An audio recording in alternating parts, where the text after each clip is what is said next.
तीन चीजों का स्मरण करना। महादेव, भोला और हर हर महादेव। इन तीनों का उच्चारण कहां कहां पर करना चाहिए वो समझिए जरा। अभी तक जितनी भी आपने शिव पुराण सुनी होगी उसमें हमने ये वर्णन नहीं करा।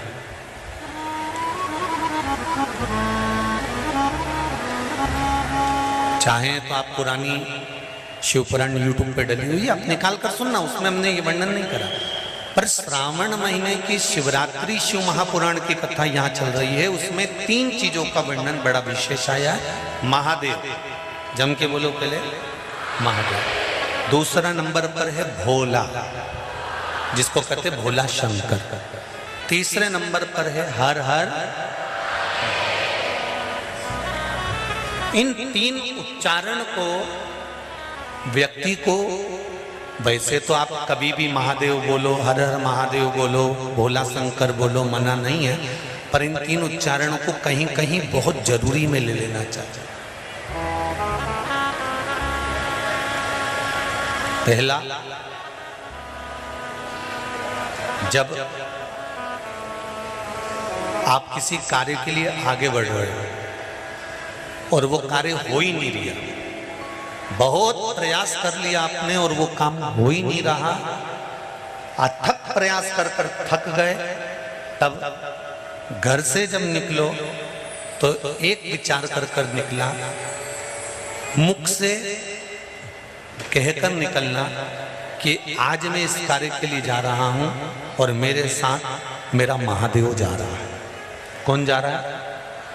महादेव जा रहा है। वापिस आओगे, ज्यादा से ज्यादा ये होगा 15 दिन, 20 दिन, 25 दिन, 30 दिन लगेंगे। जो कार्य कर कर आए हो उसका रिजल्ट आपके पक्ष में जरूर आएगा, क्योंकि महादेव को आप साथ लेकर जाते हो।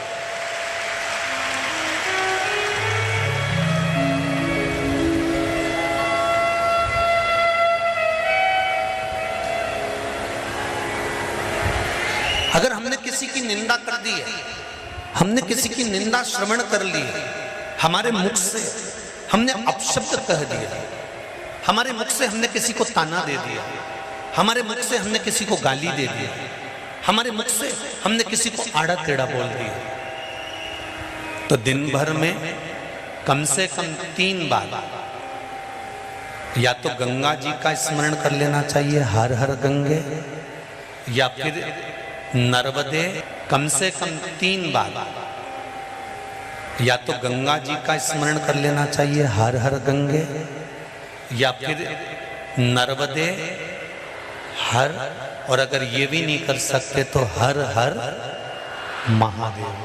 3 बार मात्र स्मरण कर लेने से जीव के मस्तक का जो पाप है वो क्षीण होने लगता है, समाप्त। तीसरे नंबर पर है भोले शंकर।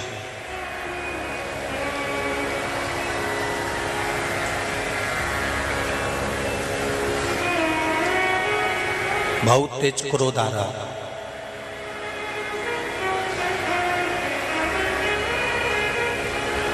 दो निर्णय पर आप बैठे हुए हो।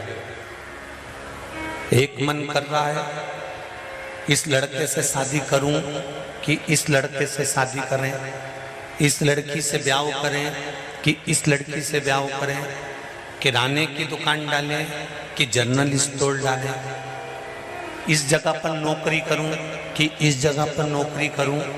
उस समय पर जब 2 नाव सामने खड़ी है और एक नाव पर सवार होना है, उस समय पर एक बेलपत्र लेकर, भोले शंकर का नाम लेकर,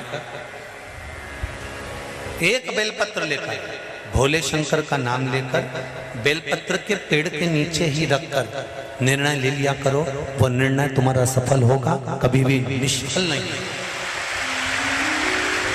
एक बेलपत्र का बल कितना प्रबल है, स्कंद पुराण भी कहती है कि बेलपत्र का एक पत्ता, मात्र केवल एक बेलपत्र का पत्ता हमारे जीवन में सुख प्रकट कर देता। कोई उपाय बताया कि तू ये कर ले, और उसने वो करा और उसका काम हो गया। और तुम वो उपाय 4 बार कर चुकी तो तुम्हारा काम नहीं हुआ। कभी कभी होता है ऐसा, ऐसा नहीं है कि नहीं होता। उसका कारण क्या होता है? मन में विश्वास की जागरूकता,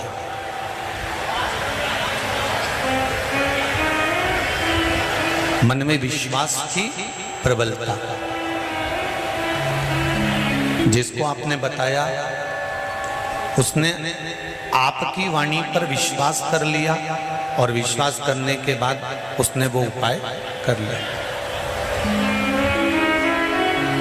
पर हो सकता है हम मंदिर जा रहे हों, हम देवालय जा रहे हों, हम नर्मदा जी के घाट जा रहे हों, हम प्रयागराज जा रहे हों, हम भगवान के मंदिर पहुंच रहे हों, उसके बाद भी हमारे भीतर इतना विश्वास जागृत नहीं हुआ।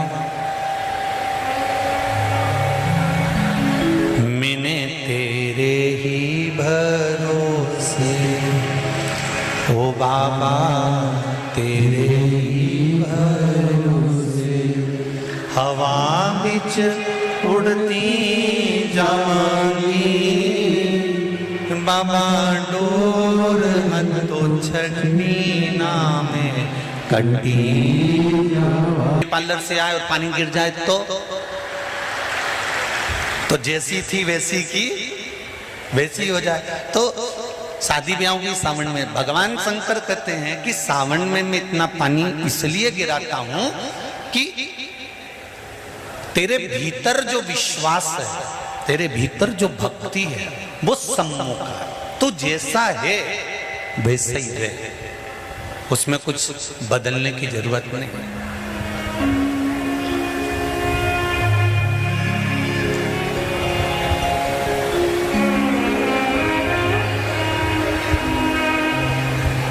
हम बहुत सारा चंदन लगा लें, माला वाला पहन लें, और शंकर जी के बहुत बड़े भगत बन के बैठ जाएं, तो भगवान शंकर कहते हैं ऐसे भगत बनने से कुछ नहीं होगा।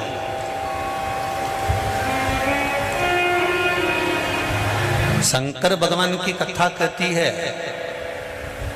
तू तेरे घर से निकल कर आ, विश्वास लेकर चल, एक लोटा जल तेरे घर से जब तू लेकर चले तो ये विश्वास लेकर चलना कि मेरे घर की पूरी टेंशन, पूरी चिंता, पूरी समस्या, पूरा दुख मैं बाबा को समर्पित करने के लिए जा रही हूं। उसका है तो उसको देने के लिए जा रही हूं। पति कहती है बाबा, हमारे शास्त्र कहते हैं, हमारा धर्म कहता है, हमारे वेद और पुराण कहते हैं, जितने कदम चलकर हम भगवान के मंदिर पहुंचते हैं, जितने कदम चलकर हम संत के दरवाजे पहुंचते हैं, जितने कदम चलकर हम शिव महापुराण की कथा तक पहुंचते हैं, उतने अश्वमेध यज्ञ हम अपनी जिंदगी के कर लेते हैं। उतने अश्वमेध यज्ञ हमने करते, और हमारे अश्वमेध यज्ञ कोई साधारण नहीं है। भोजन करने के लिए और मंदिर का घंटा बज गया। मेरी माताओं, मेरी जीजियों, मेरे भाई, एक बात का स्मरण रहे, हम प्रतिदिन जब एक लोटा जल लेकर शंकर जी के मंदिर में जाते हैं ना चढ़ाने के लिए, तो हम भगवान शंकर के दरवाजे जाते जाते ना जाने कितने अश्वमेध यज्ञ का पुण्य अपने हाथ में लेकर इकट्ठा कर लेते हैं। ना जाने कितना पुण्य, ना जाने कितना आनंद हम वो अश्वमेध यज्ञ का इकट्ठा कर लेते हैं। इसलिए कहते हैं सारी समस्या का हल, जरा जम के बोलो, एक लोटा। पर सावन के महीने में एक लोटा नहीं, कितने? 2 लोटा जल, दोनों हाथ से डलना चाहिए और बाबा से अपने दिल की बात कहना चाहिए। बाबा से दिल का भाव, मैंने तेरे ही भरोसे, ओ बाबा तेरे ही भरोसे, हवा बिच उड़ती जावांगी, बाबा डोर हटो पर श्री शिवाय नमस्तुभ्यम का महत्व क्या है? कभी अपने घर के दरवाजे के बाहर एक छोटा सा श्री शिवाय नमस्तुभ्यम हो सके तो हाथ से ही, चंदन से ही लिख कर देखना।